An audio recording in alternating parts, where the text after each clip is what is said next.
예, 오늘 말씀 보겠습니다. 예, 사도행전 15장 12절로 29절 말씀인데요.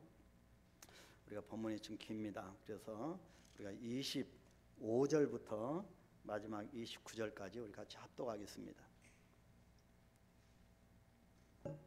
사도행전 15장 25절부터요 29절까지 우리 같이 합독하겠습니다. 사람을 택하여 우리 주 예수 그리스도의 이름을 위하여 생명을 아끼지 아니하는 자인 우리가 사랑하는 바나바와 바울과 함께 너에게 보내기를 만창일치로 결정하였노라. 그리하여 유다와 실라를 보내니 그들도 이 일을 말로 전하니라. 성령과 우리는 이 요기한 것들 외에는 아무 짐도 너에게 지우지 아니하는 것이 옳은 줄 알았노니 우상의 제물과 피와 목매어 죽인 것과 음행을 멀리할지니라. 이에 스스로 삼가면 잘되리라. 평안함을 원하노라 하였더라. 아멘. 아멘. 여러분, 일주일 어떻게 지내셨습니까? 저는 말씀의 은혜 가운데 또 일주일, 저번 일주일도 정말 풍성한 말씀의 은혜 가운데 지냈습니다. 참 개인적으로 정말 충만한 영이 아주 배부른 그런 한 주간을 보냈습니다.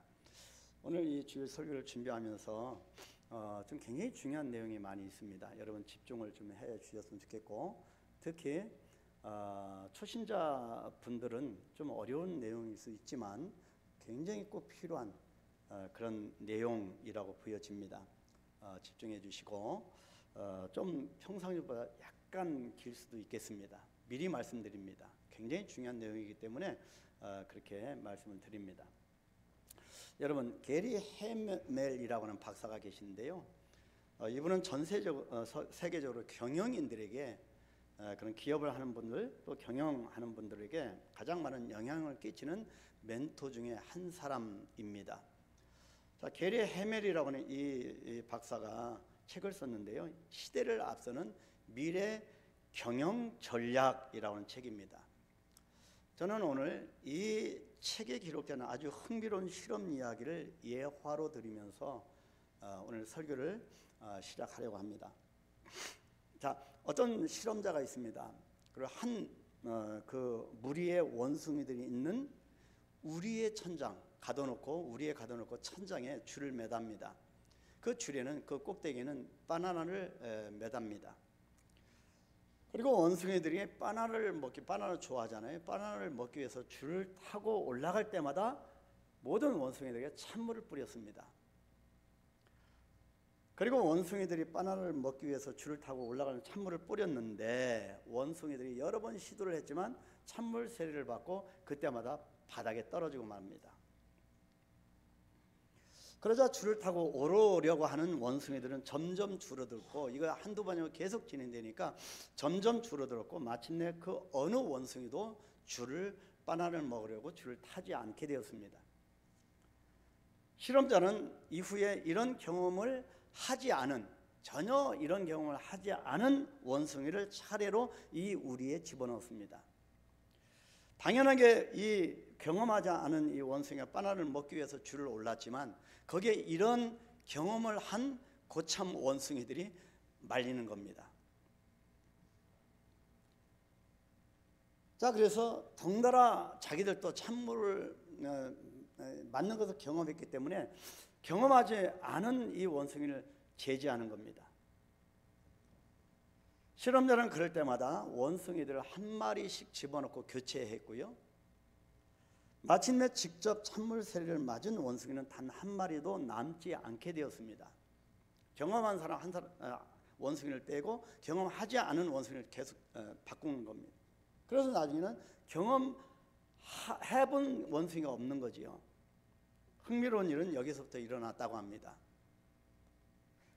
어떤 결과가 나왔을까요? 직접 물바닥을 경험한 원숭이가 한 마리도 없었던데, 어떤 그 원숭이도 천장에 매달려 있는 바나나를 먹기 위해서 줄을 타고 올라가지 않았다는 겁니다. 그 이유를 아무도 모르면서도 이 원숭이들에게 바나나는 따 먹으면 안 되는 대상으로 되어 버렸기 때문입니다.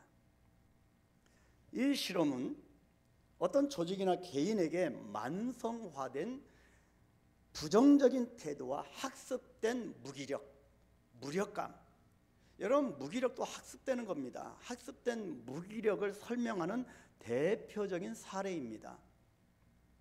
조직이나 개인이 관료화가 되어 가면서 이유도 모른 채 많은 규정과 규제로 새로운 일에 도전을 하지 못하게 되는 상황을 설명해 주는 실험이라고 할 수가 있겠습니다. 저도 여러 가지 교회의 모습을 리빌딩하고 새롭게 바꿔야 되는 어떤 개혁적 복음주의자인데, 선교제에서 한국에서 이제 와서 이제 9년이 넘다 보니까 저도 이 체제에 안주하려고 하는 저희의 스승을 발견하고 깜짝 놀랍니다. 믿음 생활에는요, 새로운 도전과 변화가 있어야 하는데, 어떤 이 원숭이처럼 한 틀에 갇혀버리면 그 변화를 읽지를 못합니다.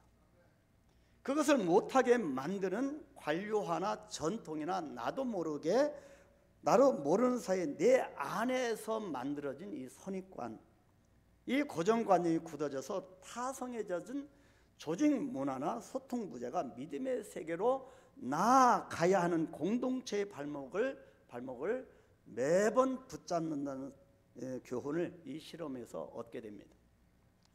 열심히 교회 안에서도 이걸 접목되어지면 열심히 섬기는 분들이 상처를 몇 번 받다 보면, 재질을 받다 보면 줄에 타 올라가서 이 바나나를 따 먹으려고 그렇게 섬기는데 몇 번 재질을 당하면 에이, 관둬야지, 그런 현상이 나타난다는 거지요.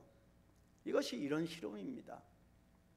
그래서 우리는 끊임없이 공동체에서 다툼과 변론이 일어나고, 저번 시간에 보았던 다툼과 변론이 일어나고 갈등을 겪곤 한다고 하는 사실을 알게 됩니다.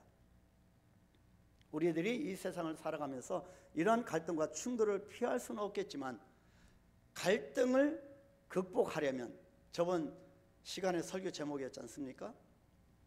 언어 사용의 신중, 싸울 대상의 분별, 그리고 넓은 포용의 은혜, 이 세 가지가 있어야 한다는 것. 그리고 더 나아가서 한 가지 더 보았죠. 초대교회 회중들의 성숙한 반응이었습니다. 이 부분에 대해서 우리가 지난 주일 설교를 통해 살펴보았습니다. 갈등을 극복하려면 오늘은 계속 연이어서 성숙한 교회로 리빌딩 하려면입니다. 성숙으로 나가야 합니다. 구원받은 거에서 멈춰서는 안 되고요, 사도행전은 계속 사람을 바꿔나가면서 성숙의 사람으로 이끌어가는 책입니다. 그래서 우리가 새벽기도 시간 봤나요? 저번 금요 기도 때 말씀을 보았습니다. 언제까지 젖을 먹는 단계에 있겠는가, 밥을 먹어야 된다는 것이지요. 자, 성숙한 교회로 우리가 성도로, 또 그런 초대교회 공동체를 우리 한강교회 공동체가 성숙한 모습으로 리빌딩 하려면 무엇이 필요할까요? 오늘 성경 이 본문 말씀을 통해서 한번 살펴볼 것은, 첫 번째가 부여된 권위와 획득된 권위를 알아야 한다는 겁니다. 많은 부분에서 삶을 살아가다 이 부분을 우리가 혼동합니다. 그래서 결국에는 문화적 그리스도인이 누군가입니다. 지난주에 1차 선교 여행이 끝났지만 여전히 이방인들이 구원을 받으려면 할례를 받아야 한다는 다툼에 대해서 바울과 바나바가 실망했던 모습을 보았습니다. 그렇게 갖은 고초를 겪으면서 이 복음을 전했는데 여전히 할례를 받아야 구원받느냐라고 하는 것에 대해서 아직도 여전히 다툼이 일어나는 것을 보고 굉장히 실망하고 낙심한 모습이었습니다. 그런데요, 그들은 개인적 감정으로 화가 날 법도 한데 개인적 감정으로 다투지도 않았고, 정말 언어도 신중하게 말도 아꼈습니다. 싸울 대상의 사람이 아니었기 때문입니다. 자신과 의견이 달랐던 사람을 적으로 간주하지도 않았습니다. 이것은 바울의 엄청난 변화였습니다. 보통 권위에는 크게 두 가지 권위가 있습니다. 하나는 부여된 권위입니다. 이것은 말 그대로 위치나 지위로 주어진 권위입니다. 예를 들어서 부모입니다. 부모라고는 권위 주어지지요. 직장에서의 위치입니다. 대리나 과장이나 부장이나 그런 임원들, 또 교회에서 직분, 집사, 권사, 장로, 목사, 이 직분입니다. 주어진 권위입니다. 그러나 이것만으로는 여러분 다 모든 것이 다 되시던가요? 아닙니다. 이것만으로는 온전한 권위의 순기능을 발휘하기가 어렵습니다. 그래서 또 다른 권위가 필요한데 바로 획득된 권위입니다. 이 권위는 삶의 긍정적인 변화나 선한 차별성에서 오는 권위입니다. 아무리 부모에게 부모로서의 부여된 권위가 있다고 할지라도 자녀에게 삶에서 보여주는 긍정적인 변화와 좋은 차별성에서 나오는 획득된 권위가 없으면 자녀들이나 주위 사람들에게 온전한 권위의 영향력을 발휘하기 어렵고 이 온전한 영향력에 힘을 잃게 됩니다. 그래서 흔히 우리는 이것을 본의 안 된다 그런 말로 표현합니다.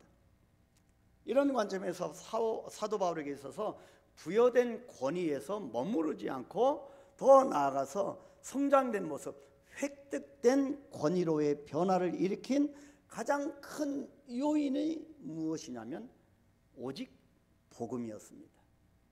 말씀이었습니다. 그래서 다음 달 3월 때는 오직 성경입니다. 제가 태국 가야 되기 때문에 다음 주 설교까지 거의 준비를 했습니다. 비행기 타고 가면서 오면서 늘 설교 노트북 가져서 늘 작성할 겁니다. 월삭 새벽에 3월 1일입니다. 다음 주 토요일. 다음 주 토요일 날 3월 달에는 오직 성경입니다. 오직 성경, 말씀에 집중할 겁니다. 사도 바울을 완전히 바꾸는 것은 오직 복음, 말씀이었습니다. 만약 바울이 부여된 권위에만 머물러 있었다면 복음을 받아들이기는 했었겠지만 삶의 변화는 일어나지는 않았을 것입니다. 우리는 흔히 그런 얘기 들어서는 안 되지만 예수 믿는 사람이 너는 왜 그 모양이냐, 안 믿는 사람들의 그런 말을 들을 때가 있습니다. 정말 부끄러운 줄 알아야 합니다. 그죠? 부여된 권위와 획득된 권위로 변화된 바울은 결국 사도로서의 사명들을 온전하게 그리고 성숙한 모습으로 끝까지 감당할 수 있었던 겁니다. 그래서 이 두 가지 권위가 필요합니다. 이런 가운데 오늘 본문에서는 구원에 관련된 문제가 초대교회에서 상당히 중요한 사안이었음을 밝히고 있습니다.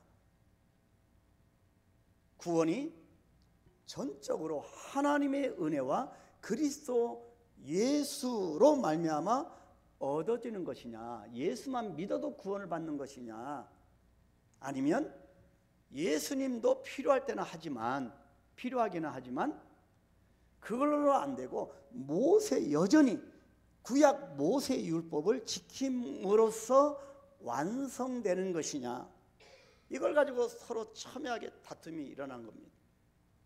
더 나아가서 한 가지 더 중요한 것, 이방인도, 우리 유대인 말고 이방인도 정말로 구원을 받을 수 있는 것이냐, 이 문제로 논쟁하고 있었습니다. 여러분, 우리 한강교회, 저와 여러분도 그런 의미에서 시야를 넓혀야 합니다. 이방인을 향하여 이 사도행전은 얼마나 복음이 왕성하게 흘러가는지를 그걸 보여주고 있습니다. 그런데 여러분, 좀 이상하지 않습니까? 성경을 이 부분을 읽다 보면 좀 이상한 부분이 보여집니다. 바울이나 바나바야 나중에 믿고 알았으니 그렇다 치더라도 주님의 제자들인 사도들은 좀 달라야 하지 않았을까요? 주님이 이 땅에서 사역하실 동안에 얼마나 많이 이방인들에게 구원의 손길을 펼치시는 것을 얼마나 많이 보았습니까? 예수님의 공생의 기간 동안 사역의 모든 초점이 이방인들을 향한 것을 얼마나 보았습니까? 제자들이 가나안 여인을 만났을 때도, 그리고 사마리아 우물가에서 만났던 이 여인, 이만한 믿음을 본 적이 없다고 칭찬했던 백부장, 다 이방인이었습니다. 또 마지막, 분명히 마지막 예수님의 유언으로도 명령하셨습니다. 오직 성령이 너희에게 임하시면 너희가 권능을 받고 예루살렘과 온 유대와 사마리아와 땅끝까지 이르러 내 증인이 되리라. 열방을 향한 이방인 구원의 중대함을 강조하고 또 강조하고 또 강조하셨던 겁니다. 그런데도 나머지 사도들은 베드로를 통하여서 요빠에서 고넬료라고 하는 백부장의 집에서 일어났던 사건을 듣고서야 그때 비로소 성령이 이방인에게도 임해야 되고 임할 수 있고 구원이 그들에게도 임했다고 하는 사실을 인정할 수밖에 없었습니다. 왜 우리는 다 그렇게 경험을 해보고 알까요? 왜 하나님 앞에 매를 실컷 맞고 깨달아야 할까요? 그런데 다시 바울과 바나바의 선교 여행 중에 이 문제가 논란이 되자 또다시 장시간의 회의를 하는 모습을 보여줍니다. 그래서 오늘날 교회에서도 회의 시간이 길어지면 회의하다가 회의감에 빠집니다. 그죠? 회의는 짧게, 성령의 역사로 사역은 길게. 아멘. 이 예루살렘 이 공의회가 이 문제를 가지고 또 이 고민하고 갈등하고 회의에 또 장시간 동안 그렇게 하는 모습을 보여주고 있습니다. 그렇게 바울과 바나바가 복음 그 엑기스를 전했는데 불구하고 이방인들이 확장되어지는 성령의 역사를 보았는데도 그렇습니다. 사실 어떻게 하나님께서 유대인의 하나님만 되실 수 있겠습니까? 어떻게 하나님이 우리 한국 사람의 하나님만 되실 수 있겠습니까? 어떻게 하나님이 내 가정, 나의 하나님만 될 수 있겠습니까? 넓혀야 합니다. 이것이 포용의 은혜입니다. 이왕 우리가 한번 이 땅에 살아갔는데 조그마한 이 내 발밑에 있는 그 하나가 전전긍긍하고 그렇게 살아가야 되겠습니까? 넓히십시오. 여러분 더 위의 것을 보십시오. 열방을 향하여.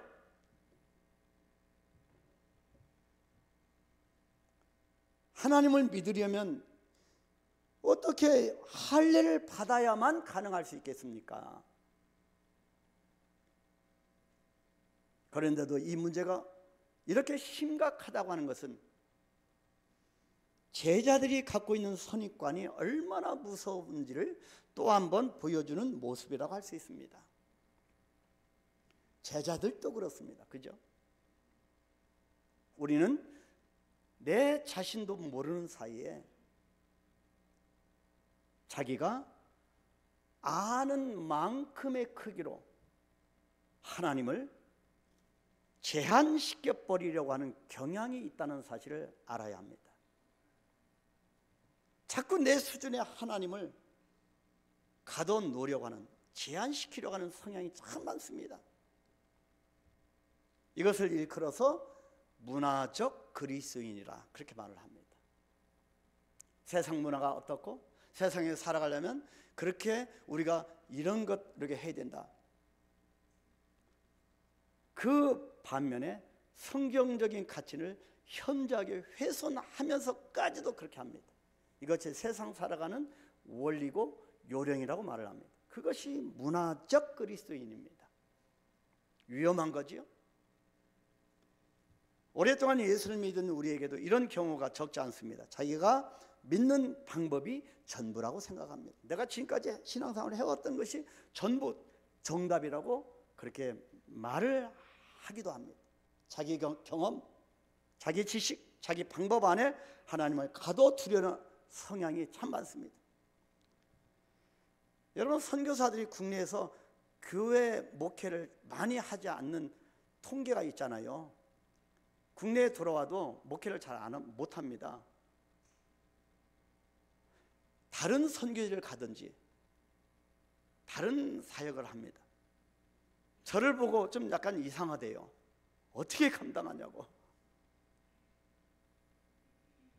왜냐하면 선교사님들은 그런 많은 인종, 많은 민족 사람들과, 다양한 사람들과, 다양한 나라 사람들과 인종과 그렇게 접촉하잖아요. 그래서 많은 것을 넓게 봅니다. 근데 저도 모르는 사이 아까 서두에 말씀드린 자꾸 좁아지는 것 같아요. 이것을 우리가 깨뜨려야 합니다. 그래서 제가 좀 뭔가 한강교회만의 그런 부분을 많이 시도하려고 했었던 거지요. 그렇게 되기를 소망합니다. 자기 경험이죠. 자기 지식이죠. 자기 방법 안에 하나님을 가둬두려고 하는 성향이 참 많다는 겁니다. 유대인들이 그랬습니다. 누구 못지않게 하나님을 잘 믿었습니다. 특히 유대교에서 회심한 그리스도인들이 누구보다도 열심히 예수님을 믿은 것도 사실이었습니다. 유대교에서 회심한 그리스도인이 얼마나 열심히 특심이었습니까? 바리새파에서 회심한 그리스도인들이 누구보다도 성경 말씀에 열심이었던 것도 사실이었습니다. 바리새파들은요 정말 철저하게 말씀에 입각해서 신앙생활을 했던 사람들이었습니다. 그러나 그런 자기 열심과 좁은 생각 때문에 자기의 경험 밖에 계신, 더 넓은 곳에 계신 주님의 뜻에 순종하는 마음이 방해받게 되었습니다. 오늘날 우리의 실수도 여기에 있습니다. 나도 모르는 사이 하나님을 제한하는 겁니다. 여러분 설교를 들으시면서 야 저거 표적 설교 아니냐? 아닙니다. 여러분 이 성경을 보면서 여러분 그렇게 오해하지 마. 막 종종 목사들에게 뜨끔뜨끔하게 설교를 자꾸 이렇게 좀 제한시키는 경향이 있더라고요. 그게 바로 표적 설교 하시는 거 아닙니까? 여러분 성령의 흐름을 말씀드리니까 오해 없기를 바랍니다. 그래서 하나님을 자기 생각의 수준에 묶어 놓곤 합니다. 그래서 자기 생각으로 신앙생활을 하고 때로는 포기할 때도 많습니다. 자기 열심히 하다가 또 제풀에 지쳐서 포기할 때도 있습니다. 또 교회가 변화조차 시도하지도 않습니다. 마치 원숭이의 실험에서 보는 것과 비슷한 현상이 나타납니다. 그래서 우리는 이 부여된 권위와 획득된 권위, 이것을 알고 나는 어느 지점에 와 있는가, 나는 문화적 그리스도인에 대한 경계심을 갖고 있는가, 이것을 깊게 묵상해야 성숙함으로 내 자신의 하나님 앞에 리빌딩 되어질 것입니다. 두 번째, 구원을 얻는 것, 그리고 구원의 길을 걷는 것에 대한 차이에 대해서 정확하게 인식을 해야 한다는 겁니다. 다시 초대교회 논쟁으로 돌아와서 우리는 지금 예루살렘 공회에서 갖는 질문에 대해서 좀 더 구체적으로 생각할 필요가 있습니다. 구원은 예수님을 믿는 것이지만 우리 입장에서도 해야 할 것이 있어야 할 것이 아니냐는 겁니다. 어떻게 구원을 예수님 믿는 거로 공짜로 이렇게 아무 우리가 하는 일이 없이 받는 것이 될 수가 있냐? 뭔가 우리도 해야 하지 않겠느냐입니다. 다시 말해서 그래서 할례와 율법을 지켜야 한다고 여전히 좀 논란거리로 만들고 있습니다.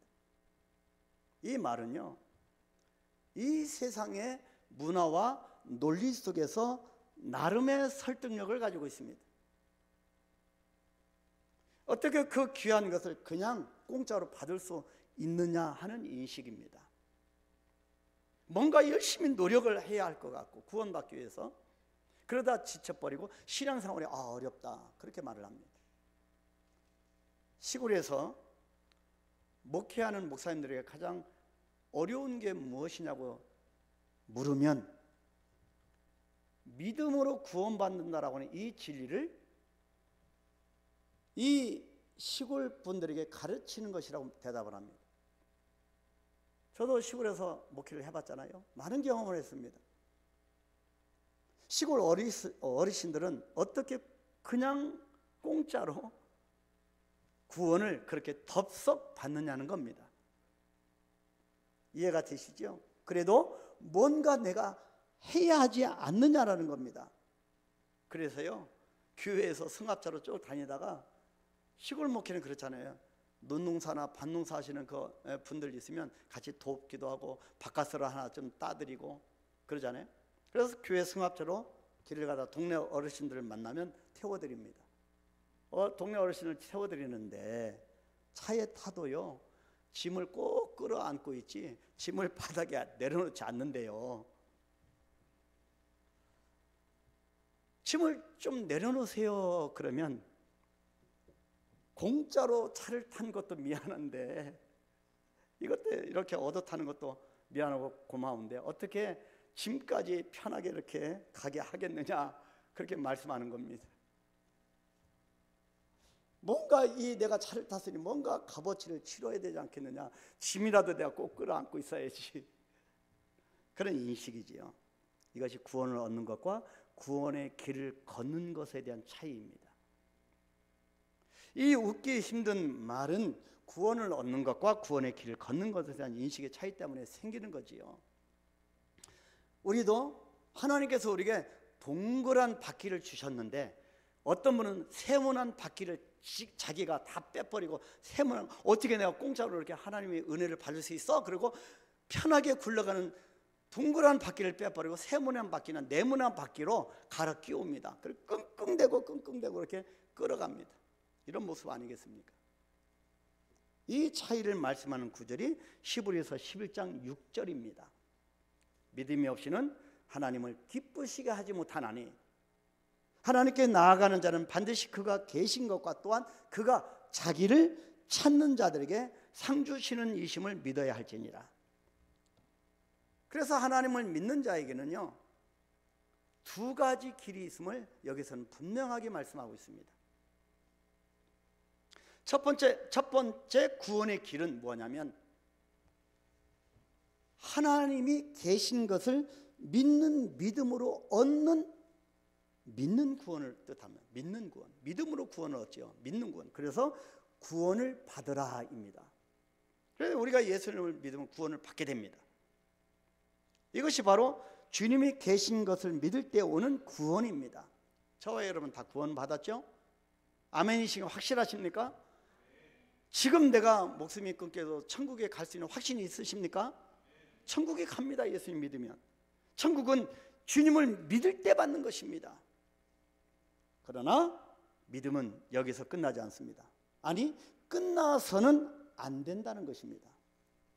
그냥 천국 가는 사람으로 그냥 우리가 믿음으로 구원을 받는 그 상태로 멈춰서는 안 된다는 거지요. 그래서 이 오늘 읽었던 히브리서 11장 6절에서는 두 번째 구원의 길이 뭐냐? 자기를 찾는 자들에게 상 주시는 하나님을 믿는 믿음, 즉 믿는 것에서 찾는 구원으로의 변화입니다. 이것은 구원을 받아라가 아니고 구원을 이루라입니다. 우리가 구원을 어떻게 이루어 갈 수가 있고, 그러나 이것은 분명하게 구원의 길을 걷는 것입니다. 구원받은 자가 성장하는 모습은 구원의 길을 걷는 겁니다. 바로 이것이 구도자의 삶입니다. 여러분, 구원받았다고 천국이 우리 것이라고 가만히 있어서는 안 된다는 거지요. 구원받는 데는 우리가 할 것이 없어. 예수님 믿기만 하면 됩니다. 그러나 그 상태에서 머물러 앉아 성숙하는 것은 뭐냐? 몸부림쳐야 한다는 겁니다. 구원은 믿을 때 주시는 하나님의 법적인 선물, 법적으로 하나님의 자녀가 되었다. 우리의 영적, 법적 위치가 바뀌는 신분의 변화가 일어납니다. 세상의 자녀에다가 하나님의 자녀로 신분의 변화가 일어납니다. 그러나 신분의 변화에서 삶의 변화로까지 나아가기 위해서는 우리의 삶에서 하나님의 나라를, 나의 심령 속에, 나의 삶의 현장에서 하나님의 나라를 이루는 삶을 살아가는 구원의 몸부림치는 경주가 일어나야 한다는 것입니다. 그가 계신 것과 또한 그가 자기를 찾는 자들에게 상 주시는 이심을 믿어야 할지니라. 끊임없이 그래서 경주하는 겁니다. 바로 이것을 구원을 이루는 구원의 길을 걷기 위해서 히브리서 12장 1절에서 이렇게 말씀합니다. 이러므로 우리에게 구름같이 둘러싼 허다한 증인들이 있으니 모든 무거운 것과 얽매이기 쉬운 죄를 벗어버리고 인내로서, 길이 찾는 겁니다. 인내로서 우리 앞에 당한 경주를 합시다 라고 권면하고 있는 겁니다. 경주하십시다. 몸부림쳐야 합니다. 지금 유대교에서 회심한 그리스도인들은 이것의 순서를 혼동하고 있는 겁니다. 믿는 구원이 먼저입니다. 그래서 믿는 구원은 모든 이에게 그의 자격과 조건과 상관없이 주어지는 전적인 선물이자 은혜입니다. 여기에서 한 단계 더 성숙한 모습이 필요한데, 이 은혜와 빚진 자의 감동으로 더욱 주님의 뜻대로 살고 싶어서, 이제는 주님께 쓰임받고 싶어서 구원을 얻은 자가 그대로 머물러 있지 않고 도저히 이 감동을 어찌할 수 없어서 구원받은 자가 구원의 길을 몸부림치며 경주하며 구원의 길을 걷는 자의 삶을 살아가게 되는 것입니다. 이것이 성숙함으로 리빌딩 되는 것입니다. 세 번째, 예루살렘 교회 공동체가 보여준 성숙한 결정, 결국에 회의 끝에 이제 결정이 성숙한 결정이고 결단이 있습니다. 자, 마지막으로 총회장격인 야고보 사도가 일어납니다. 그래서 얘기를 하면서 결정을 내립니다. 그것이 오늘 본문 13절로 15절. 말을 마치며 야고보가 대답하여 이르되 형제들 내 말을 들으라. 하나님이 처음으로 이방인 중에서 자기 이름을 위할 백성을 취하시려고 그들을 돌보신 것을 시몬이 말했으니, 굉장히 중요한 부분이에요. 시몬이 말했으니 선지자들의 말씀이 이와 일치하도다. 기록된 바라고 하면서 16절에서 18절에서 아모스, 구약 아모스 9장 12절 3절의 말씀을 인용하면서 이방인 선교가 하나님의 계획 안에 있었음을 강조하고 있습니다. 시몬이라고 하는 이 단어, 그리고 선지자의 말씀이 이와 일치한다는 단어, 중요한 말씀입니다. 그래서 야고보의 결정은 크게 두 가지 내용인데요, 얼마나 성숙한 결정인지. 첫째, 믿을 만한 사람과 믿어준 사람이 오늘 여기 본문 13절 15절에 나타나 있습니다.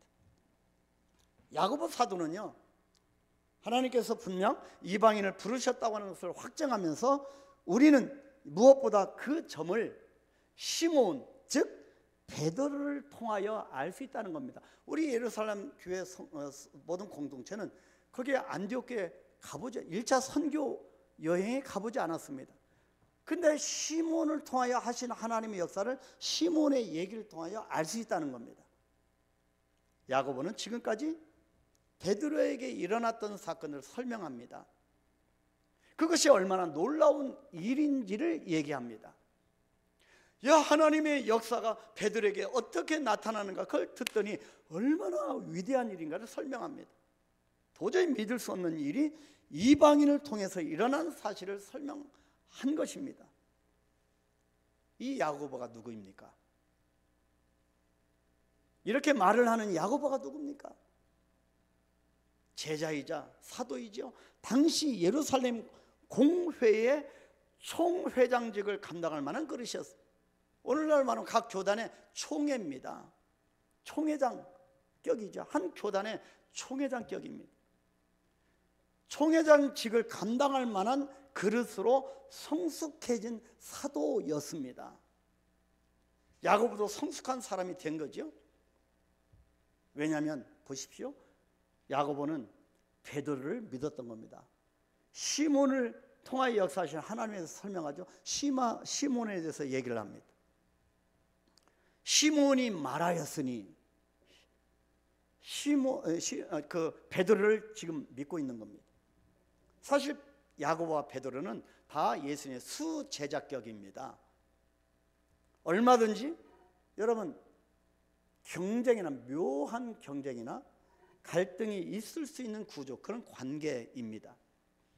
비슷한 사람끼리 있으면 어떤 분은 태양 아래 두 별이 있을 수 없다, 없애야 되잖아요. 이것이 세상 원리.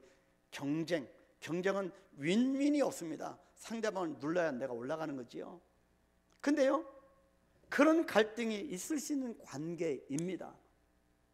무엇이든지 먼저 행동으로 나서거나 하는 평소 베드로의 성격을 감안하면, 베드로가 얼마나 풀같은 성격입니까? 그것을 감안한다면 야고보는 이로 인해서 베드로 때문에 많은 어려움을 겪을 수도 있었습니다. 그렇게 경험했겠죠. 같은 리더격, 수제자격이 있었는데 베드로 때문에 얼마나 조마조마하고 뜨끔뜨끔하고 얼마나 어려움을 당했겠습니까?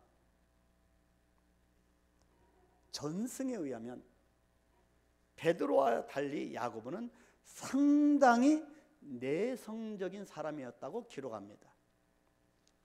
다혈질적인 사람과 내성적인 사람, 두 부부로 살아가는 그 가정을 보면 여러분 아시겠죠? 그겁니다. 다혈질적인 베드로와 내성적인 야고보입니다.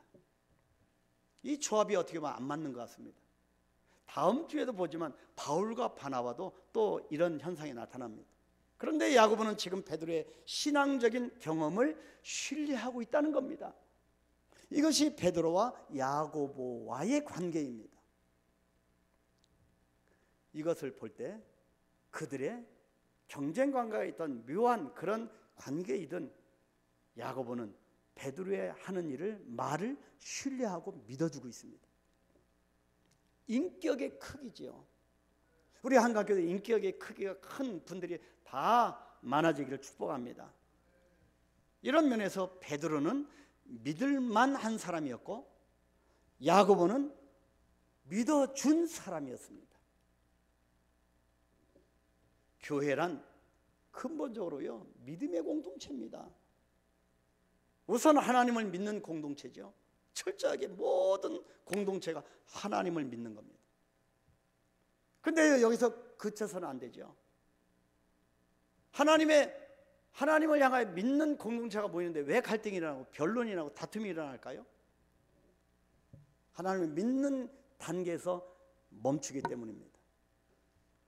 그런데요, 보이지 아니하시는 하나님은 당신을 믿는 그 믿음을 교회 안에 있는 모든 성도들에게 각각 맡기셨다는 사실입니다. 그래서 교회 공동체에서 해야 하는 일이 무엇이냐면 우리가 하나님을 믿듯이 서로 믿어야 한다는 것입니다.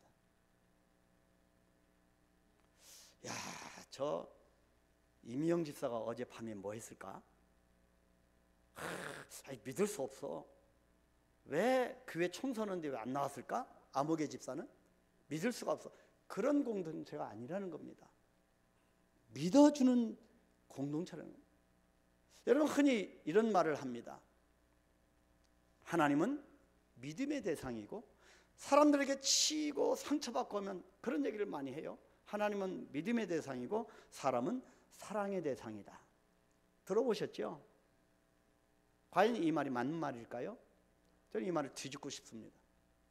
상당히 이 말에는 모순이 있습니다. 어떤 문제가 있냐면 믿어지지 않으면 사랑할 수도 없다는 사실입니다. 그죠? 어떻게 신뢰하지 못해서 사랑할 수 있겠습니까? 인간이 원죄가 있는데. 근데 하나님은요, 사랑의 대상으로만 우리에게 믿음을 주신 거 아닙니다. 믿음이 없는 사랑은 그래서 위험합니다. 그런데 대책 없을 정도로 이 대책 없는 믿어주기를 실천하는 것이 교회 공동체이고 여러분 셀그룹입니다. 셀그룹원들을 많이 믿어주시기 바랍니다. 사랑이 나올 겁니다. 그래서 사랑이 먼저 아닙니다. 신뢰가 안 따르는 어떻게 사랑이 먼저겠습니까? 믿음이 먼저입니다. 부부도 마찬가지입니다. 누군가 나를 믿어준다는 것은 엄청난 일입니다. 사실 우리는 내 자신에게 많은 점수를 안 주지 않습니까? 여러분 스스로에게 점수 주시면 몇 점 주십니까? 여러분 늘 부족한 것 같고 늘 내면에 갈증이 있습니다. 그런데 그런 나를 누군가 믿어주는 겁니다. 이수복 성도님을 셀원들이 믿어주는 거예요. 무엇을 해도 믿어주고요.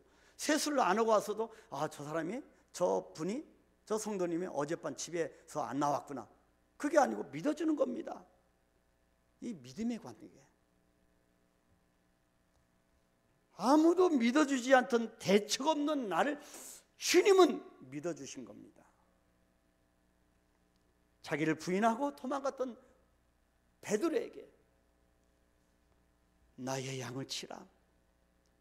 주님의 양을 위임합니다. 그 정도로 베드로를 믿어주신 주님입니다. 여러분들에게도 주님이 영혼을 맡기시지 않습니까? 그 정도로 여러분을 주님이 믿으시는 겁니다. 이 신뢰관계가 깨지면 사랑이 참 사랑하는 마음이 힘듭니다. 부모와 자녀 관계도 마찬가지고요. 그래서 믿을 만한 사람과 믿어준 사람이 우리 한강교회 다 있게 되기를 축복합니다. 두 번째, 그래서 제가요 빌미를 제공하는 항상 선교지 갈 때는 제가 아내랑 같이 갑니다. 놀러 가는 건 아니죠. 근데 항상 선교지는 어떤 일도 발생하기 때문에 조그마한 것 갖고도 여러분 선교사와 목회자를 늘 여러분 선교사 목회를 쓰러뜨리는 게 마귀의 전략이 뭡니까? 소문입니다. 그래서 항상 아내가 옆에 있으면 그런 7계명을 범할 일이 전혀 없습니다. 두 번째는요, 성숙한 결정과 결단. 보니까 믿음의 두 날개를 말하고 있습니다. 믿음의 두 날개. 이것이 성령과 말씀입니다. 이방인을 부르신 것은 예고 없이 갑작스럽게 된 일이 아니라 또 베드로의 경험을 통해서만 입증된 것이 아니라 이미 선지자를 통해 이미 말씀된 것이고 그 예언이 그대로 이루어진 것이라고 선언했습니다. 바로 그것이 뭐냐면 시몬이 말하였으니 선지자의 말씀이 이와 일치하도다. 말씀과 똑같다는 겁니다. 시몬이 얘기한 것과 구약의 선지자들이 예언자들이 말했던 예언과 일치한다는 것입니다. 그리고 기록된 바 하고 16절 18절 그 야고보서 말씀을 인용합니다. 예언이 그대로 이루어진 것이라고 선포하는 것이지요. 이것이 믿음의 두 날개입니다. 바로 성령과 말씀입니다.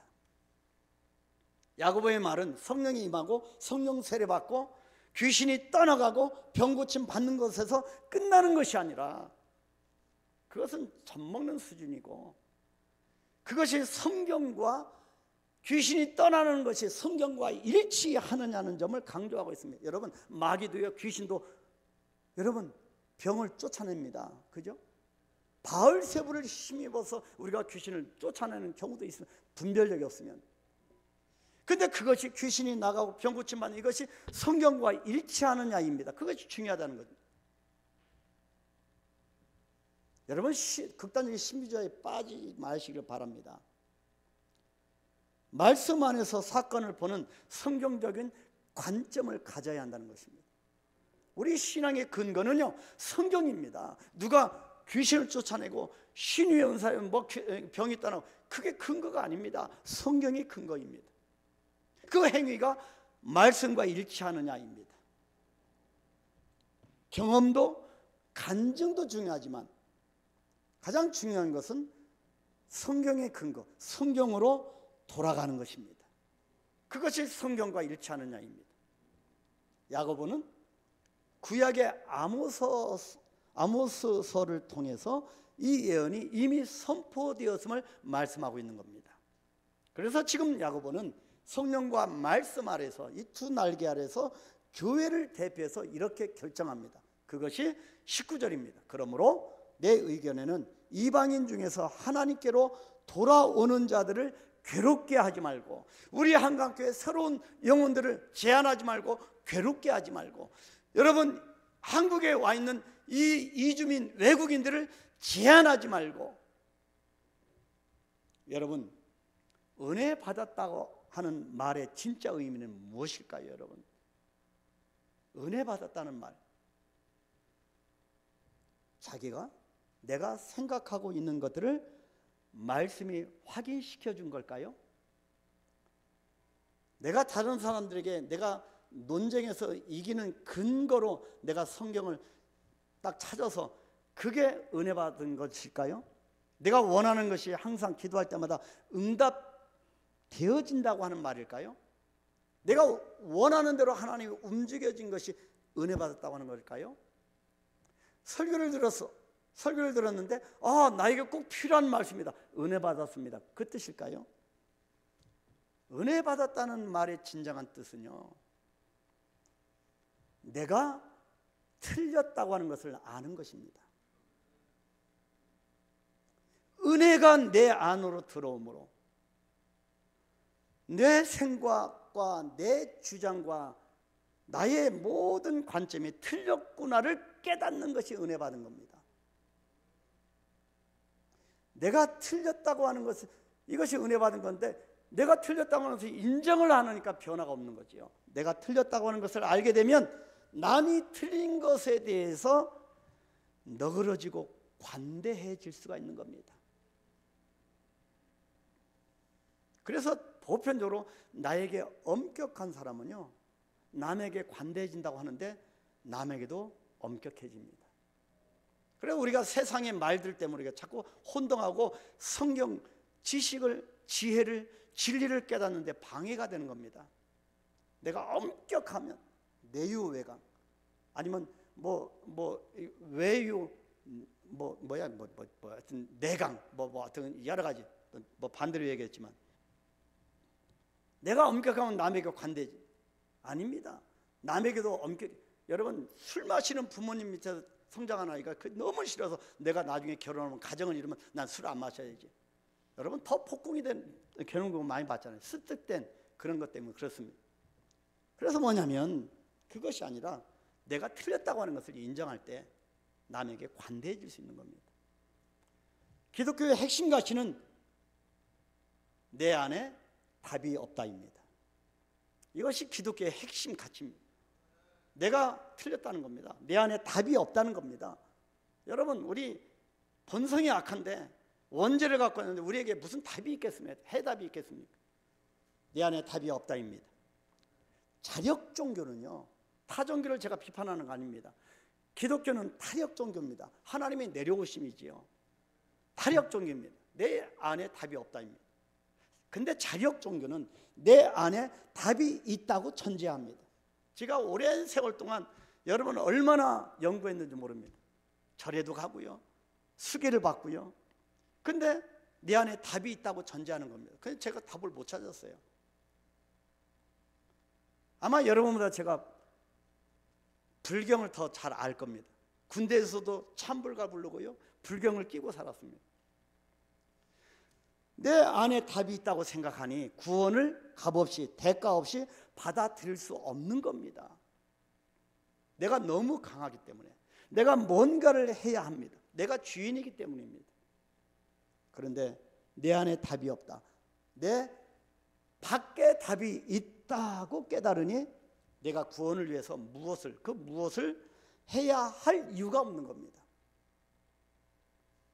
내 밖에서 십자가 위에 계신 주님이 나를 위해 다 하셨기 때문입니다. 주님이 십자가에서 다 이루었다고 선포하셨기 때문입니다. 내 안에 답이 있는 것처럼 너무 뻗팅기지 마시길 바랍니다. 이렇게 야고보의 말이 끝나자 사도와 장로와 온 교회는 유다와 실라를 택합니다. 그리고 안디옥에 편지를 써서 바울과 바나바와 함께 보내기로 결단합니다. 그것이 본문 22절 23절 말씀입니다. 자, 그리고 계속 연이어서 편지를 써서 보내는데 그 편지 내용이 24절에서 29절까지입니다. 나중에 여러분 쭉 읽어보시기 바랍니다. 이 중에서 특히 28절 말씀에 초점을 맞추기를 원합니다. 28절 말씀은 오늘 설교의 제목처럼 성숙한 교회로 리빌딩 하려면의 열쇠이기 때문입니다. 뭐라고 했습니까? 성령과 우리는 이 요긴한 것들 외에는 아무 짐도 너에게 지우지 아니하는 것이 옳은 줄 알았느니. 뭐라고 합니까? 성령과 우리는, 여러분 짐작되십니까? 초대교회는요 정말 이런 면에서 참으로 성숙한 교회였습니다. 매사 성령과 함께 결정을 내렸습니다. 자기들 회의하면서 자기들끼리 결정하는 게 아니고 성령과 우리는, 성령과 함께 결정을 내렸습니다. 얼마나 성숙한 모습입니까? 여러분 치고받고 다툼이 일어나는 것은 성령이 없기 때문에, 성령과 상관없이 결정하기 때문입니다. 성령과 그들은 마치 오래된 동역자 같았습니다. 성령님을 파트너로 삼고 있습니다. 성령과 우리는, 누가 감히 성령과 우리는이라고 말씀할 수 있겠습니까? 길을 갈 때도 성령과 우리는. 지금 그들은 굉장히 중대한 결정을 내리고 있는데 누가 내린 것입니까? 이런 의미에서 베드로입니까? 야고보입니까? 바울입니까? 바나바입니까? 베드로입니까? 아닙니다. 성령님께서 하셨다는 겁니다. 여러분 교회 청소하신 우리 정말 헌신적으로 청소하시고 차량 운행도 그렇고 주방에서 음식을 만드는 참 여러모로 헌신하십니다. 그런 가운데요 정말 고단한 것은 성령님과 함께하지 않으면 정말 그 섬김이 고단합니다. 성령과 나는 청소하고, 성령과 나는 밥을 짓고, 성령과 나는 차량 운행하고, 얼마나 기쁘냐. 성령님과 동역하는 겁니다. 성령과 우리는이라고 하는 이 말 속에는 초대교회 공동체의 성숙함이 담겨 있는 겁니다. 여러분은 최근에 무엇을 결정한 일이 있으실까요? 결정한 거 있으시겠죠? 아마 있을 겁니다. 그 결정을 누가 내리셨습니까? 여러분 혼자일까요? 식구들일까요? 바라기는 앞으로는 성령님과 여러분이 함께 하시기를 축복합니다. 왜 그 사역을 하십니까? 묻습니다. 왜 그 봉사를 하십니까? 성령님께서 나에게 감동을 주셨기 때문에 성령님과 나는 함께 사역을 감당하는 것이라고 대답 있기에 되기를 축복합니다. 이사를 계획하십니까? 혹시 새로운 무엇을 준비하고 계십니까? 누가 결정을 내립니까? 그 플랜을, 모든 결정을 성령님과 우리는이라고 말할 수 있는 성숙한 초대교회 또 교회와 공동체와 그 성도들, 리더자들의 모습으로 리빌딩 되는 저와 여러분이 되기를 축복합니다. 성령님의 생각이 내 생각이 되고 내 생각이 성령님의 생각이 되어야 합니다. 이것을 성령님의 내적 임재라고 합니다. 사실 이것이 우리의 기도 제목이고 영적 성숙의 영성의 목표여야 합니다. 우리의 모든 생각이 성령님의 생각과 일치하면 얼마나 좋겠습니까? 그런 삶을 살기 위하여 우리가 힘차게 경주하기를 소망합니다. 사랑하는 성도 여러분, 가정이라고 다 같은 가정이 아니듯이 공동체도 다 똑같은 공동체가 아닙니다. 성령님의 인도하심으로 어려운 결정을 잘한 이 예루살렘 교회의 공의회처럼 우리 한강교회가 성숙한 공동체로서 여러분의 각 셀 공동체도 마찬가지로 서로 믿어주고 존중해주는 공동체, 하나님의 은혜를 경험하고 나누는 공동체로서의 영적 분위기와 성숙한 문화가, 그런 관계가 교회 안에 형성되기를 축복합니다. 성령과 우리라고 하는 이 초대교회 공동체의 고백과 같이 성령님과 동행하고 함께 결단하고 성숙한 교회와 성도로 리빌딩 되어지는 이 은혜가 있기를 간절히 소망합니다. 기도하겠습니다. 하나님, 찬양팀 앞으로 오시고요. 하나님, 감사합니다. 어찌 보면 좀 어려운 본문이고 어찌 보면 우리가 반드시 깨달아야 할 부분입니다. 하나님, 이 말씀을 다시 한번 묵상하고 또 묵상하고 일주일 내내 이 말씀을 붙들고 살아가게 하옵소서. 첨예한 다툼과 변론에 갈등이 일었는데 예루살렘 공의회가 어떻게 성숙한 모습으로 결정을 하고 성령과 함께 하는지를, 그래서 부여된 권위와 획득된 권위가 무엇인지를 깨닫고 우리는 더 획득된 권위로 달려가는, 경주하는 문화적 그리스도의 모습을 탈피하고 구원을 얻는 것과 구원을 얻는 것은 만족하는 것이 아니라 구원의 길을 걷는 우리가 되어서 믿을 만한 사람, 믿어주는 사람이 되고 믿음의 두 날개 성령과 말씀으로 전진하는 우리 모든 한강교회와 교회 성도들 되게 하여 주시옵소서. 일주일 승리하게 하여 주옵소서. 이 두 날개로 모든 계획이 열려지게 하시고 계획된 것이 이루어지겠는 역사 되게 하여 주옵소서. 더 이상 내가 내 것이 정답이라고 고집부리지 않게 하시고 온전히 내 자신을 깨뜨려서 주님만이 정답임을 깨닫고 주님 앞에 겸손히 무릎 꿇어 엎드리게 하옵소서. 예수님의 이름으로 기도하옵나이다. 아멘.